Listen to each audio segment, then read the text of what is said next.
तो कभी कभी परिवार की स्थिति बहुत गंभीर हुई कि पैसे नहीं है, क्या होगा, कैसे होगा। कभी दिमाग में आया कि यार सब छोड़ दें, अब कमा ले ही चले? ऐसा बहुत बार दिमाग में आया कि यार मेरी फैमिली जो है पैसे की वजह से थोड़ी तो बहुत। भैया ने लेकिन एक बात ये बोला कि एक ना एक दिन तुमको आगे चल के यही करना है। आज तुम्हारे पास टाइम इंस्टीट्यूट है कानपुर में, तो उनके टेस्ट सीरीज जो है हमने ज्वाइन किया था, तो वो काफी अच्छा प्रैक्टिस कराते हैं। पिताजी फेरी का काम करते थे? हाँ, फेरी का काम करते हैं। संघर्ष है। अभी हम हैं आजमगढ़ के KRD इंटर कॉलेज में और यहाँ के एक छात्र ने नीट क्वालिफाई किया है। मुल्लापुर गांव है आजमगढ़ का, वहाँ के रहने वाले हैं राम अवतार। और जिस तरीके से नीट को लेकर हो हल्ला हुआ, री एग्जाम, फिर जाकर धरना और धर्मेंद्र प्रधान का इस्तीफा, तो कुछ लोग उसमें पार्टिसिपेट किए और कुछ लोग जो है पढ़ रहे थे। तो भाई साहब पढ़ने वाले में निकले, हालांकि वो भी लोग पढ़ने वाले थे, लेकिन इनका एग्जाम था तो इन्होंने क्वालिफाई कर लिया नीट। राम अवतार, कितना घंटा पढ़ाई आप करते थे? रोज डेली मतलब मिनिमम 8 घंटे तो था। 8 घंटे था? 8 घंटे रोज का पढ़ना था। और अगर मैक्सिमम चला जाए तो मैं 14 घंटे मेरा स्क्रीन टाइमिंग था, क्योंकि मैं ऑनलाइन पढ़ता था। तो 14 घंटे रिकॉर्ड किया गया है। मैं कभी 14 घंटे तक पढ़ा हूँ सिर्फ मोबाइल से जो है। राम अवतार, जिस तरीके से बेसिक बड़ा जरूरी है ना, नीट अगर आप कर रहे हैं तो अगर आप बेसिक आपका है तो कम टाइम लगता है शायद। हाँ, कम टाइम लगता है बेसिक के लिए। क्या भूमिका रही स्कूल की बेसिक में और इंटर तक जिस तरीके से आपने पढ़ाई की? हाँ, जैसे क्या होता है कि जो जैसे 11 11 12 जैसे 11 12 आप अगर सही से पढ़े हैं, आपका बेसिक क्लियर है, हाँ, तो मुझे लग रहा है कि बहुत आसानी होती है नीट कनेक्ट करना, क्योंकि वो सब वही चीजें आती है जो 11 12 में होती है। बस थोड़ा क्या होता है कि डीपली ज्यादा हो जाता है नीट को लेके। नीट में जो क्वेश्चन पूछे जाते हैं वो बहुत डीप मतलब पढ़ना पड़ता है। कितना रैंक था आपका? हमारा रैंक जो है ऑल इंडिया AIR1 जो है, ऑल इंडिया रैंक जो थी वो 1,21,039 है। 1,21,039। और नंबर कितना था आपका टोटल? 478 नंबर है मेरे। 478। तो आपने क्वालिफाई किया। अच्छा, एक चीज और, पिताजी आपके क्या करते हैं? हमारे पिताजी एक गांव में जैसे घूम के साइकिल पे वो लेडीज वाले सामान होते हैं उनको बेचा करते हैं फिलहाल, वही करते हैं। बहुत हम मतलब बहुत उस फैमिली से नहीं है हमारी, जो एक एवरेज से भी गरीब हैं, मतलब एक होता है मिडिल क्लास से भी लोअर क्लास में हम लोग हैं। हाँ, जिस गांव से बिलोंग करता हूँ मेरे हिसाब से मेरा मिडिल क्लास ही है, क्योंकि हमारे गांव के कंपेयर में बोला जाए तो मिडिल क्लास। पिताजी करते थे ऐसा काम और आपने नीट क्वालिफाई किया, ये बहुत बड़ी बात है ना। क्या भूमिका रही परिवार की, क्योंकि नीट की पढ़ाई के लिए तो बड़ी खर्चे हैं, पैसा बहुत लगता है। या पैसा तो बहुत लगता है, लेकिन जो है हमारे जो भैया हैं, मैं ऐसा मानता हूँ कि जो उनका रोल है बहुत बड़ा है मेरे जीवन में। आपके बड़े भाई का? हाँ, बड़े भाई जो है हमारे, वो मतलब कभी हार नहीं माने। बस उनका ये कहना था कि तुम मतलब पढ़ाई करते रहो, पैसे जो है हम चाहे जैसे भी करके करते रहेंगे, टेंशन ना लो। और कितने साल आपने तैयारी की? हम लगभग मुझे 6वां साल था अब की बार, और मुझे लग रहा है कि मेरा जो 2020 के बाद वाला जो 2 साल गुजरा है वो लॉकडाउन की वजह से मैं बहुत डिस्टर्ब हूँ। ये बताइए, प्रॉपर नीट प्रॉपर MBBS आपको मिल जाएगा? प्रॉपर MBBS मिल जाएगा, जो हमारी कैटेगरी रैंक है जो, तो मैं उसके अंदर हूँ तो मुझे मिल जाएगा। और अभी जिस तरीके से पेपर लीक जब हुआ, उसके पहले वाला जो पेपर था एग्जाम, आप तो एग्जाम वाले में क्वालिफाई किए हैं, उसके पहले वाले में क्या लग रहा था आपको हो जाएगा उसमें?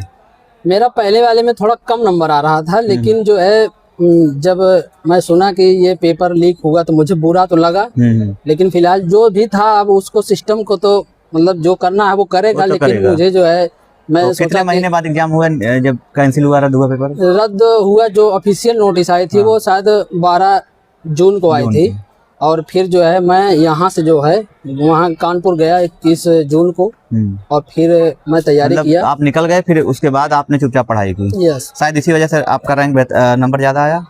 हाँ, इसी वजह से मिल गया, थोड़ा टाइम मिल गया। और फिर हमने सोचा कि अब जो करना है वो अपन शासन करेगी, बाकी हमारा जो काम है कैंसिल हो गया है तो हमको पढ़ के ही आगे करना। बताइए, जब पेपर लीक का होता है तो दिमाग में टेंशन होती है कि अरे यार पेपर ठीक गया था, ये कैसा लगा? हाँ, थोड़ा सा मतलब होता है कि कितने लड़कों के साथ गलत हुआ, हमारे साथ भी गलत हुआ, क्या होता ये तो मतलब नंबर अच्छा आया तो हो गया ठीक है, लेकिन क्या पता मेरा उससे भी खराब जाता, कुछ कहना तो वो नहीं होता है। हाँ, तो इसलिए जैसे अभी क्या माहौल है घर का? घर का माहौल है, सब लोग बहुत खुश खुश है ना? हैं। स्पेशली हमारे भैया, हमारे माँ बाप और बाकी जितने गांव के लोग हैं वो सब खुश हैं मेरी सफलता से, क्योंकि मैं जिस गांव से बिलोंग करता हूँ वहाँ जो है मैं पहला MBBS डॉक्टर बना हूँ। मेरे कोई गांव अभी के गाँव में लोग कोई नीट नहीं निकाला? नहीं, कोई नहीं निकाला। तो अच्छा, नीट निकालने के बाद आप कितने साल अभी ये पढ़ाई करनी पड़ेगी फिर? ये 5.5 साल का कोर्स होता है MBBS का। इसके बाद हमको MBBS की डिग्री मिलेगी। उसके बाद अगर मैं आगे पढ़ाई करना चाहता हूँ तो PG होता है। PG के बाद आप PG निकालेंगे आप तो MS MD जो भी होता है आगे होता है। और MBBS निकालने के बाद बहुत से लोग जो है, जो कैसे पता चलेगा बहुत से लोगों का कि कौन सा कॉलेज मिलेगा कौन सा नहीं, ये कैसे डिसाइड होगा? ये डिसाइड होता है रैंक से। आपकी जो रैंक है, आपको क्या लग रहा है कहाँ का कॉलेज मिलेगा? इतना तो नर्सिंग आपने किया होगा। हाँ बिल्कुल। तो जैसे हमारे जो सर थे उनसे थोड़ा बातचीत हुई है, तो और जो मेरी 2025 की जैसे जो रैंक गई है जिस कॉलेज की, उस हिसाब से मुझे जो है झांसी, इटावा इसी के इर्द गिर्द मेडिकल कॉलेज मिल सकता है। जिस तरीके से आप सफल हुए हैं, श्रेय आप किसको किसको देना चाहेंगे? स्पेशली मेरे टीचर जो हैं वो बहुत अच्छे हैं, और मेरे माँ बाप, और स्पेशली मेरे भैया, जो भैया का बड़ा अहम रोल रहा। बहुत अहम रोल रहा है। क्योंकि क्या नाम है उनका? बलिहारी गौतम। वो क्या करते हैं?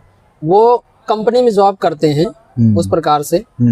तो जैसे उनका भी क्या होता है कि कभी कभी चलता है काम, कभी कभी नहीं मैं चलता इसी बात है। पे आने वाला था कि जिस तरीके से हम मिडिल क्लास हाँ, वर्ग तो है, मतलब बहुत कठिनाइयां आई रास्ते में, लेकिन भाई ने सिर्फ एक ही, मैं जैसे क्या होता था कभी कभी परिवार की स्थिति बहुत गंभीर हुई कि पैसे नहीं है, क्या होगा कैसे होगा। कभी दिमाग में आया कि यार सब छोड़ दें, अब कमाने ही चलें? ऐसा बहुत बार दिमाग में आया कि यार मेरी फैमिली जो है पैसे की वजह से थोड़ी बहुत तंगी है, तो परेशान हो गई थी। बंद करें पढ़ाई लिखाई, बंद कर दे, और मुझे भी कमाना चाहिए, क्योंकि जो है एज हमारी एज हो गई है लगभग कमाने की। तो मुझे लगा कि पढ़ाई लिखाई सब छोड़ के जिम्मेदारी, हाँ तो करना चाहिए। तो भैया ने लेकिन एक बात ये बोला कि एक ना एक दिन तुमको आगे चल के यही करना है, आज तुम्हारे पास टाइम है, तुम पढ़ लो, ये कर लो। क्योंकि भैया वो एक्सपीरियंस है, वो गुजर चुके हैं। वो नहीं चाहते कि आप भी वही काम करें, जो अच्छा काम तो नहीं है कहा जाएगा, क्योंकि उसमें कोई लाइफ भी नहीं है और आपको लगातार काम करते रहना है। जीवन का जो एक मूलभूत सुविधा है, 12 घंटे ड्यूटी करते हैं वो।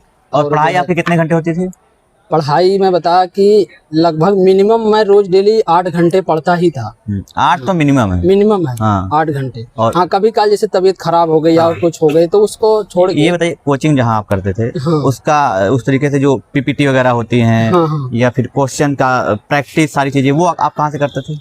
वो हमारी कोचिंग ही अवेलेबल कराता था कि कोचिंग? जैसे क्या होता है कि कोचिंग के कुछ टेस्ट सीरीज लॉन्च किए जाते हैं, तो एक न्यू लाइट इंस्टीट्यूट है कानपुर में, तो उनके टेस्ट सीरीज जो है हमने ज्वाइन किया था।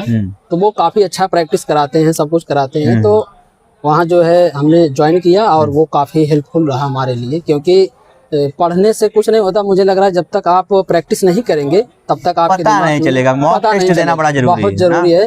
टाइमिंग का पता नहीं चल पाएगा, कुछ नहीं पता चलेगा कि आपकी तैयारी क्या है, आपको कितना याद है, ये सिर्फ और सिर्फ टेस्ट देने से ही पता चलेगा। किताबें आपने कौन कौन सी पढ़ी? क्योंकि बहुत से लोग जब देखेंगे नीट की तैयारी करने वाले बच्चे, तो जानना चाहेंगे कि पढ़ाई आपने कैसे किया। किताबें NCERT की, कोचिंग की, स्कूल में जब आप इंटर तक पढ़े उसकी क्या सारी चीजें जरा डिटेल में बताइए।